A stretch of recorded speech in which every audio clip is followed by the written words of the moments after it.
Naskah video Jambore Getika Hebat tahun 2024, desain pemodelan dan informasi bangunan. Jadi dengan judul pembelajaran berdiferensiasi untuk mengatasi kendala literasi dan numerasi siswa di SMK Negeri 3 Singaraja dengan topik elemen rencana anggaran biaya dan penjadwalan konstruksi bangunan. Rencana anggaran biaya dan penjadwalan konstruksi bangunan merupakan pengorbanan atau pengeluaran yang dilakukan untuk perusahaan atau perorangan dengan tujuan mencapai tujuan yang diinginkan. Jadi dalam rencana anggaran biaya itu terdiri dari dua.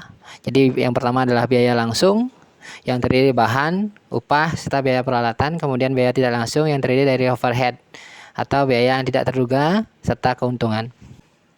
Nah, dasar dalam penyusunan rencana anggaran biaya, penyusunannya adalah RAB didasarkan pada lokasi pekerjaan, jalan akses, kondisi sosial, gambar kerja, harga upah, harga bahan, harga alat, serta analisa harga satuan. Kita lihat dari proses penyusunan RAB sendiri, yang pertama adalah analisa harga satuan. Jadi analisa harga satuan mengacu kepada koefisien yang dikeluarkan oleh Permen PUPR nomor 28 tahun 2016 dengan menggunakan harga upah dengan harga bahan di lokasi pekerjaan.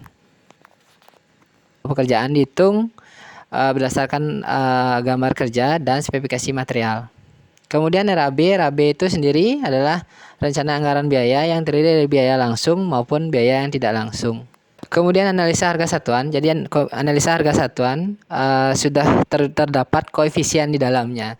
Sehingga hal yang perlu kita lakukan di analisa harga satuan itu cuma 3. Jadi kita mencari harga upah, harga bahan, sama harga alat. Kemudian harga upah itu ditentukan sesuai dengan keahlian masing-masing pekerja. Kemudian harga bahan dengan menggunakan perbandingan 3 toko di lokasi pekerjaan. Kemudian harga alat juga sama, perbandingan 3 toko di lokasi pekerjaan, namun untuk alat berat terbatas bisa disewa di sekitar lokasi pekerjaan. Kemudian untuk volume pekerjaan sendiri, jadi volume pekerjaan itu disesuaikan dengan pertama itu adalah tahap pekerjaan. Tahapan pekerjaan ini mengacu kepada metode kerja. Jadi metode kerja. Kemudian analisa pekerjaan. Jadi analisa pekerjaan dipergunakan untuk menentukan satuan apa yang akan diperhitungkan. Kemudian gambar kerja. Jadi diperlukan untuk menentukan dimensi serta spesifikasi daripada materialnya. Kemudian matematikanya sendiri itu adalah kita akan mencari formulanya atau rumus yang dipergunakan untuk menghitung panjang, luas, volume sesuai dengan bentuk-bentuk yang ada di dalam gambar. Nah, bagaimana? Bisa dipahami? Oke. SMK bisa. SMK hebat. STEMSI jaya. STEMSI mantap. DPB bersemangat pasti bisa. Saya harapkan Anda tetap semangat dan fokus. Tetap semangat? Oke. Bisa dilanjut? Oke. Kita lanjutkan. Tetap semangat. Ada yang haus? Mari kita fokus dulu. Fokus, ingat fokusnya. Fokus. Karena fokus akan memberikan keindahan dalam belajar, betul? Betul. Fokus lagi. Nah, fokus. Dalam menghitung volume pekerjaan, jadi kita akan menggunakan model STEM. Jadi STEM ini biasanya dipakai untuk PBL, Project Based Learning-nya. Jadi yang pertama itu adalah STEM itu S-nya itu adalah Science, T itu adalah Teknologi, E-nya itu adalah Engineering, kemudian M-nya itu adalah Matematika. Jadi dari Science nanti kita akan menjelaskan secara sistematis bagaimana cara menghitung volume pekerjaan, sistematisnya. Kemudian teknologi ini apa yang akan kita gunakan untuk menghitung volume pekerjaan. Engineeringnya bagaimana rekayasa tekniknya, menentukan jenis-jenis konstruksinya. Kemudian matematikanya formula yang kita perlukan. Oke, pertanyaannya, dari manakah orang mulai membangun? Dari mana orang mulai membangun? Dari atas atau dari bawah? Betul. Jadi orang membangun itu mulai dari bawah. Mantap. Jadi kalau sudah mulai dari bawah, kita perhatikan dulu perhitungan volume pekerjaan itu kita mulai dari bawah. Jadi secara sistematis, Sains itu menjelaskan bahwa tahapannya itu mulai dari bawah. Jadi dari potongan struktur itu kita sudah dapat namanya adalah luasan penampangnya. Jadi penampang-penampangnya sudah kita lihat. Nah, kemudian untuk sisi panjangnya, sains atau panjangnya. Jadi dimensinya sudah kita dapat dari segi detailnya, gambar detailnya. Kemudian dari sisi panjangnya kita juga dapat dari denah rencananya. Jadi di sini sudah saya kasih warna merah untuk menjelaskan bahwa posisi seperti itu adalah panjang untuk satu tipe pondasinya. Kemudian kita cek dari segi teknologinya. Teknologi atau apa yang kita akan pakai untuk ini. Yang pertama kita pakai menggambar itu adalah Autodesk. Yang kedua berikutnya adalah Excel kita pakai untuk menghitung. Jadi secara umum ini masih agak lama kita pakai, cuman masih diperlukan. Nah, untuk yang terbaru kita menggunakan BIM. Itu. Nah, kemudian kita lihat di engineeringnya. Engineering. Jadi dari gambar detail itu kita pecah. Yang pertama tahapannya adalah engineeringnya adalah galian pondasi, di atasnya adalah pasir uruk, di atasnya lagi adalah pas batu kosong, di atasnya lagi adalah pas batu kali, kemudian slope. Jadi untuk bagian bawah yang pertama itu dihitung adalah pekerjaan tanahnya. Pekerjaan tanah adalah pekerjaan galian tanah, pekerjaan urugan tanah kembali, kemudian pekerjaan urugan pasir. Kemudian di atasnya adalah pekerjaan pondasi. Pekerjaan pondasi itu terdiri dari pekerjaan pas batu kosong, kemudian pekerjaan pas batu kali. Kemudian yang paling atas di gambar itu yang kelihatan adalah pekerjaan beton. Jadi pekerjaan beton terdiri dari pekerjaan beton slope yang kelihatan di gambar itu.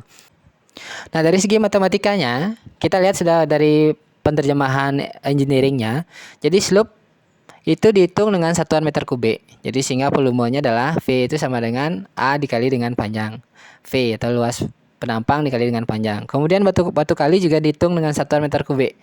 Jadi volumenya adalah A dikali dengan V. Kemudian slope batu kosong juga dihitung dengan menggunakan satuan kubik. Sama rumusannya. Kemudian pasir uruk juga sama meter kubik. Kemudian galian galian pondasi itu juga sama meter kubik, jadi sama rumusannya. Nah, ini adalah luas penampang. Jadi luas penampang, kita lihat luas penampang yang pertama itu adalah persegi. Sehingga luas persegi itu luasnya A-nya itu adalah panjang atau lebar dikali dengan tinggi. Kemudian untuk batu kali, bentuknya sendiri itu adalah trapesium.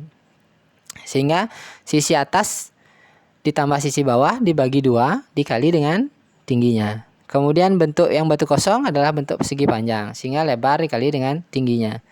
Kemudian yang pasir uruk bentuknya persegi, sehingga adalah lebar dikali tinggi. Kemudian galian tanah persegi panjang, lebar dikali dengan tingginya. Nah, bisa dipahami? Oke, bisa. Mantap, bagus. Jadi kalau kita bersemangat pasti bisa. Bersemangat pasti bisa. Kemudian mari kita praktekkan. Oke, mari kita praktekkan. Jadi praktekkan dengan menggunakan tabel berikut. Jadi tabelnya kita sudah isi di kolom perhitungan, parameternya seperti itu. Kemudian kita ambil ininya, gambar detail pondasinya seperti ini. Nah, setelah kita ambil, dia akan menunjukkan kedalaman pondasinya seperti itu. Jadi kedalaman pondasinya. Nah, nanti ini kita screenshot ke tabel perhitungannya. Nah, setelah saya copy ke tabel perhitungannya, nanti parameternya kita isi parameternya. Nah, jadi yang pertama isi adalah lebarnya. Lebarnya itu adalah 0,9. Tingginya adalah 0,55. Kemudian panjangnya kita cek di gambar gambar denah rencananya. Dia adalah di sini 1 meter, di sini 3 meter. Kemudian bagian sini juga 3 meter. Kemudian bagian sini 3 meter, 3 meter. Sehingga bagian vertikalnya 9 meter. Bagian horizontalnya adalah 5,5 tambah 8,5 meter. Jadi totalnya adalah 8,5 meter. 18,5 meter. Nah, kemudian luasnya perhatikan adalah hasil perkalian antara A dengan B. Kemudian untuk volumenya adalah hasil perkalian antara C panjang dikali dengan luas. Nah, jadi hasilnya adalah 9,15 meter kubik. Nah, ini kita ambil datanya seperti itu, sehingga hasilnya seperti itu. Nilaiannya, sehingga nanti hasilnya sesuai dengan yang diinginkan.